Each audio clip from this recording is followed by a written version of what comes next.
So I have soaked this flour for just a few minutes in this water and glycerin mix.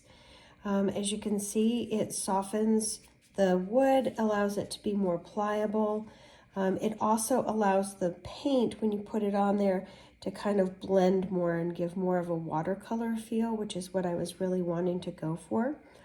I'm going to start with painting the center. So you have two ways of doing it. Sometimes I just dip it in there. And you can see I got quite a bit of color on there. So shake off the excess. And it's all pretty uniform. Then I take the green and I just start putting it on there. I want to overlap the purple and the green because that's going to give me that depth of color I'm looking for. Another way you can do this is by just dipping the flour into the paint. I opt to put my flowers on toothpicks because it makes it really easy for them to dry. So I found it's easiest to just stick them all on the toothpicks before I do the coloring, because once you've got the wood wet, when you try to put it on the toothpick, it can smash it a little bit. So for me, this was easier. One of my favorite tools for painting is this pipette. You can get them in the painting section of the hobby store. And I just use that. That allows me, so you can see right here, the paint hasn't gotten all the way through. I could leave it like that if I wanted a lighter color. That's actually really pretty. But you can also see in here, the paint hasn't gone all the way through to the petals. So I use this pipette, suck up some of the paint and just put it directly in there. And it allows me to get the paint precisely where I want. It's also going to wick through the rest of here, which allows for that layering and depth of color that I'm really, really trying to get here.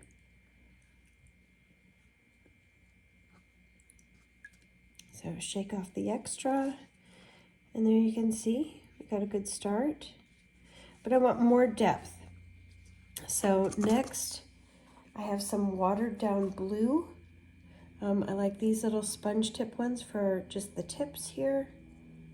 And I add that on there. So that's fine, but I still want more depth. So I go around and I just kind of hit some of the edges sporadically. It doesn't need to be uniform. Flowers are not uniform, so you want them to look as natural as possible. Here we go. So there you can see that. So now I'm going to layer more purple on top of it. The depth comes from just layering those colors. So you can see that. Hitting the edges again. And so that really starts to look like what succulents look like. They've got really deep colors that are just throughout the entire plant. And then I take some white and just kind of dab it on there, just to give more depth.